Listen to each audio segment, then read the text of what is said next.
We'll start by creating a table which we can then alter to make the columns mandatory and add a default to one of the existing columns.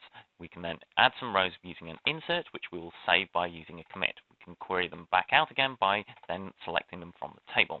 At this point, we've got a brick ID, which we want to be an auto-incrementing value. We can do this by creating a sequence and then defining a trigger on that column. However, this is a very old school way of doing it. From 12c, you can define identity columns on your tables instead. However, you can't do this to existing columns, so we need to define a new column on the table. The database will now generate these values for us automatically. We want to switch this with the existing column, so we've got our new and our old, so we need to drop the trigger and then drop the old column from the table and rename the new column to the old. We can then define a primary key on this new column, and if we use the default clause, the database will automatically generate these values for us. But what are these values? Well, we can find out by adding a returning clause. This allows us to see what the values are that we've just inserted into the table.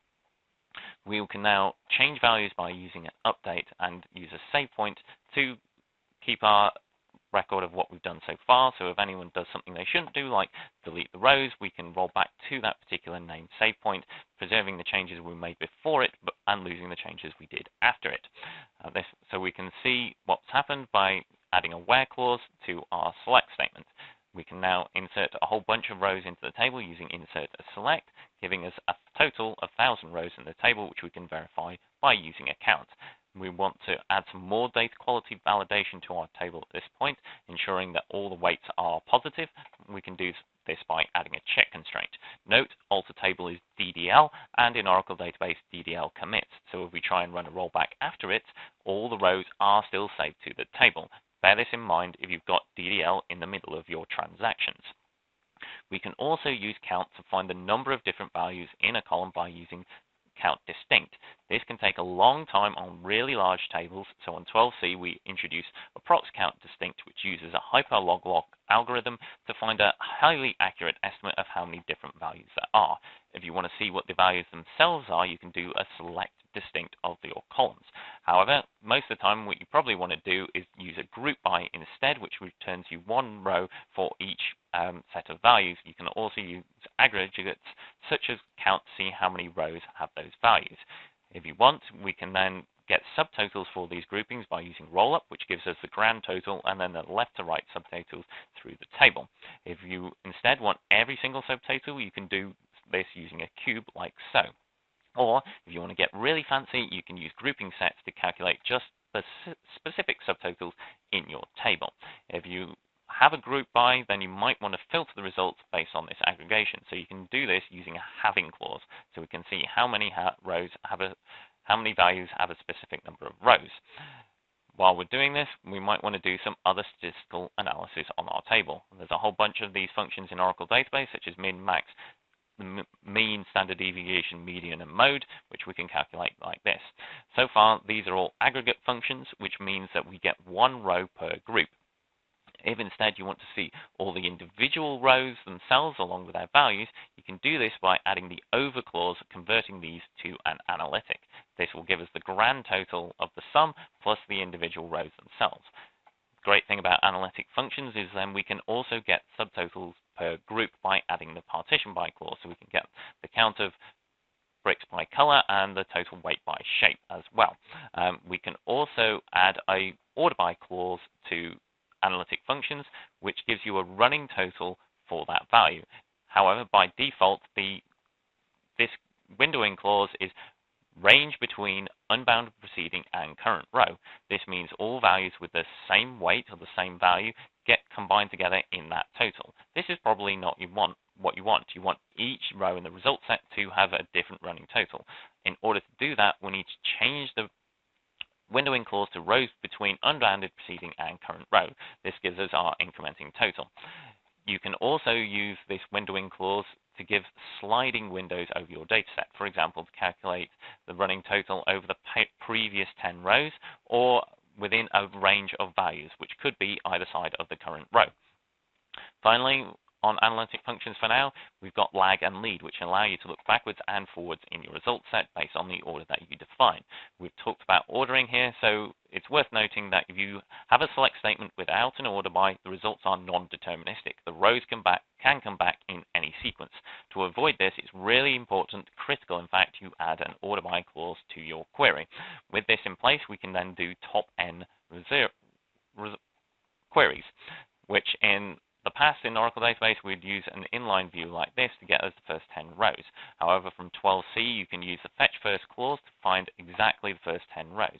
However, if you sorting by non-unique values, we can also use the with ties option to return all the rows that have the same value as the 10th in the result set. So this group return 10 or more rows in the results, assuming there's at least 10 rows in the table. While we're sorting and ordering, it's also worth mentioning the numbering functions, row number, rank, and dense rank. Row number assigns sequential values to each row. Rank uses Olympic ranking. Rows with ties all give the same value, and the next after ties get the nth value for the nth row in the result set. Dense rank is similar. Rows with ties get the same value, but the ranking themselves are all consecutive, so there are no gaps within the rank, unlike rank. We can then use these functions to do queries like top n per group, so we can get the 3 heaviest bricks for each shape like so, using an inline view like this. However, this can be a bit tricky to write and understand later. It's better if you can use common table expressions or the with clause. These allow you to create named subqueries which you can then refer to later in your statement. This makes your query easier to read, write, and understand. However, these subqueries are only available within this statement itself. If you want to make reusable subqueries available throughout your database, we can do so by creating a view, which you can then reference at any other point in any other statement. Note that the view only stores the text of the SQL statement. The results are calculated at runtime.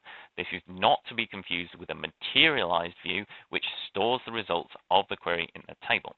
This can be a really powerful performance tuning technique when you're aggregating rows on tables with millions or billions of rows in them. However, in order to ensure the data in this is kept up to date, you'll want to create a materialized view log. So every time we insert, update, delete rows in the table, they are written to this log. We can then ensure they are propagated to the materialized view by defining it as fast refresh on commit. So every time we end a transaction, changes from the log are written to the materialized view so they stay in sync. While we're doing this, we also want to enable query rewrite. This means if we run a query which matches the text of the query in the materialized view, the database can swap in the materialized view instead automatically. You can verify this by getting the explain plan for the query like so. That generates it. We can see what it is by using the dbms explan table function, and you can see that we've, instead of accessing the bricks table, we've accessed the materialized view. However, you probably don't want to use explain plans. They're just a prediction about what the database might do when it comes to actually running your query. What you really want is the execution stats for what it really did. You can do this by getting the execution plan. In order to get the execution plan, add the gather stat plan statistics hint to your query, and then call this dbms explan display cursor table function, and we can see what it actually did along with the row stats of how many rows it really processed. While we're talking about performance, it's absolutely critical we discuss indexes, one of the key performance tuning techniques. We can create a compound index on color and shape, which then may be used by queries that use both those columns like so. However, this is fetching a relatively large proportion of the table, and the values are spread throughout the whole table, so the database goes with a full table scan instead. This is because the values are poorly clustered, which brings us to one of the key performance and often overlooked performance tuning techniques, that is data clustering. Starting in 12c, you can define attribute clusters on your table, which sorts your data according to the values that you specify. However, at this point, we've just defined it. We haven't actually rearranged the table. In order to do that, we need to move the table, which you can do online from 12.2. Having done this, the values are now sorted in the table according to their color and the shape. And if we get the execution plan, we can see we have now used the index. Because we pinned the previous execution plan, we can then compare them, making it easy to see if there's any changes in the SQL statements that you've just run. Note that the index will only be used when we've got and condition on both of them. If we do an OR instead, then the database reverts back to a full table scan because shape is not the leading column of the index. While we're here, we should discuss order of precedence. If you've got OR and takes priority. So this finds all the shapes and along with any red bricks which have the brick ID of 1. So that returns us these values and is the equivalent to the following query if we put the parentheses around the ands. If instead we do this, we have brick or shape equals 1 or shape equals cylinder, it finds those rows which are red, which gives us a very different result set. When you're combining ORs and ANDs, I recommend that you always add parentheses around them to make it clear what the order of precedence is. Let's move on and look at other ways of filtering our data. You can do various range-based queries using greater than, less than, or equal to, and so on to find, for example, all the rows with a particular weight or under a particular weight. Or you can find within a range of weights by using a between. Note that this is inclusive, so is in fact equivalent to the following query. You can also use in to find rows which have particular values. So here we're looking for all the bricks with shapes that start with the letter C, which we could do instead by using the like operator or condition. The percent wildcard matches any number of characters. This is not to be confused with the underscore wildcard, which matches exactly 1. Notice how we only get the cube and not the cuboid. While we're here, it's also worth mentioning the collate operator added in 12.2, which allows you to do case-insensitive searching, simplifying this process. If you want to do this kind of pattern matching, if you're feeling really brave, you could also do regular expressions like this. So at this point, let's create a new table storing the shapes that start with C and add a unique constraint with it.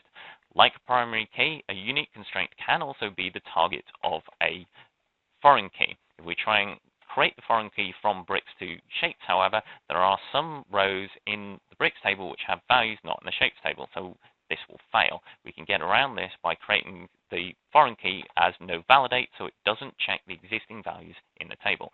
This prevents us sticking new invalid information in, but we've still got junk in the table and that we need to tidy up.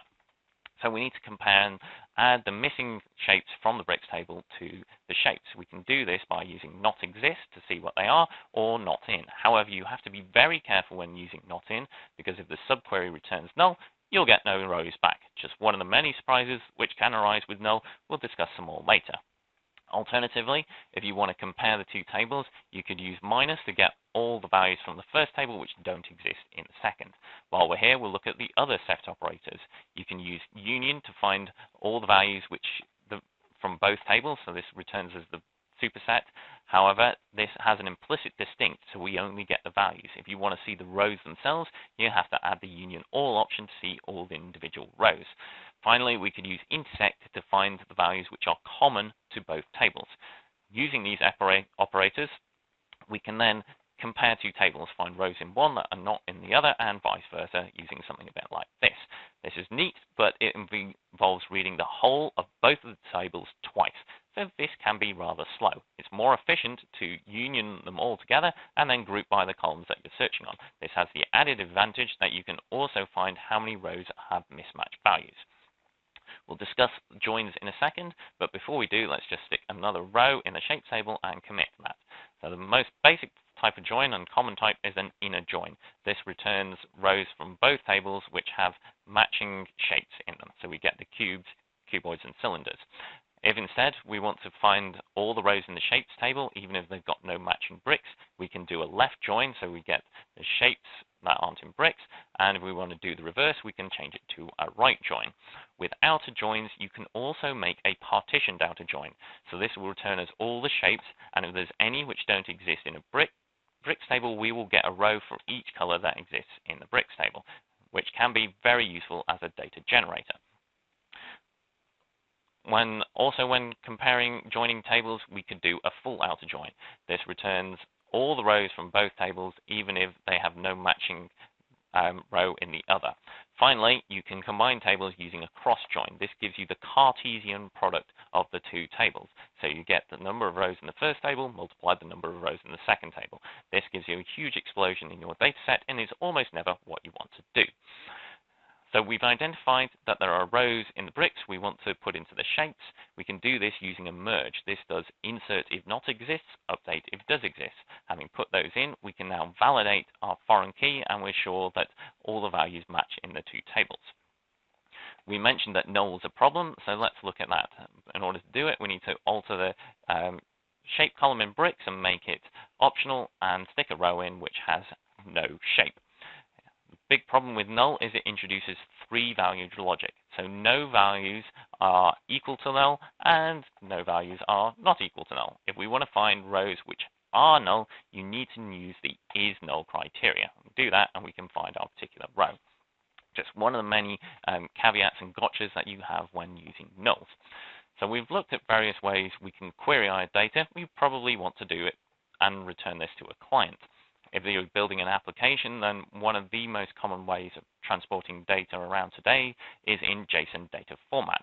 Luckily, starting in 19C, you can auto-generate a JSON object or a JSON document from a row by using JSON object with the star option. If you want a bit more control over how this JSON appears, you can use the JSON object and JSON array functions, which were added in 12.2, so you can generate documents which conform to exactly how you want them.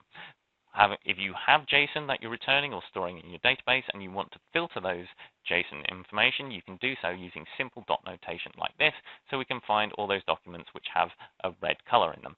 Alternatively, you could use the JSON value function, which does the similar. Here, I'm also using JSON serialize, another 19C function with the pretty option, so we can get the nicely formatted JSON documents. We've talked about returning data to the client. It's absolutely critical that your application does not connect to the database as the owner of the tables. Why? You've always got full privileges on your own objects, allowing you to do nasty things like drop the tables. So if there's any vulnerabilities in your application, you're screwed. Luckily, we've got the recycle bin enabled, so we can flashback the table to before the drop and restore it very easily. To avoid this kind of problem, it's imperative we create a new user which the application will connect as. However, when we've done this, it doesn't have any privileges, so it cannot connect to the database. So we need to grant it the system privilege create session. Alternatively, we could do grant and create or replace user and change password in one step like this. Having made our new user, we then need to actually grant it access to the bricks table so it can do some operations to it. If we grant it all, this is still an incredibly powerful privilege, allowing it to do DDL against the table. This is problematic because it could break our application. If you've got any unqualified inserts, then we'll get some errors because now we've got a column we're not providing values for. We can get around this by marking the column as invisible. This hides it from generic table access, such as select stars and describes, but it is allowing our insert to continue. However, the column is still in the table, so provided we reference it explicitly, we can still see those values. At this point, we want to tidy it up and remove it from the table. We could drop it, but that does a physical removal, which could take a really long time on massive tables. Instead, we want to set it unused, which does a logical removal, which is an instantaneous operation. However, if we want to actually remove that data from the table, we need to drop all the unused columns. Having done that, we then want to stop our new user getting in and being able to do whatever they want by revoking their access and using the principle of least privilege to just give them the access to do exactly what they are supposed to do. While we're doing this, we want to enable auditing, so if anyone does get in and do something they shouldn't have been able to do, we can see it in the audit trail. For example, if they come along and just or accidentally or maliciously delete all the rows. Luckily, with flashback query, we can easily recover all those rows and commit it back, so if we have any data emergencies, we can restore quickly. We can also use the versions between version of flashback query to find all the changes to your table in a particular time period, so we can see all the inserts, updates, deletes, who did them, and when, and so on. While we're here, we might also want to discuss quickly setting the application or the database to a particular time, which can be very useful for testing. So we set it to the first start of 2019, sysdate returns that. When you finish, make sure you unset it again so you don't break for changes. To finish up, we want to look at grouping rows into buckets, which we can do with ntile, which gives you an equal number of rows for each bucket, or you can do with width bucket, which sorts rows by value, so you can have a different number of rows in each group. Finally, we'll look at match recognize, one of the most powerful and coolest features in Oracle database, added in 12c, which allows you to do things like search for consecutive rows.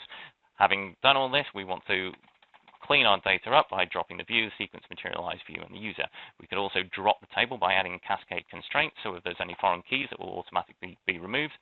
And we can purge the table so it no longer goes to the recycle bin, so we cannot recover it. Finally, we'll use the model clause to generate some data, and we can combine that with a pivot clause, which reveals that this is all about SQL is awesome.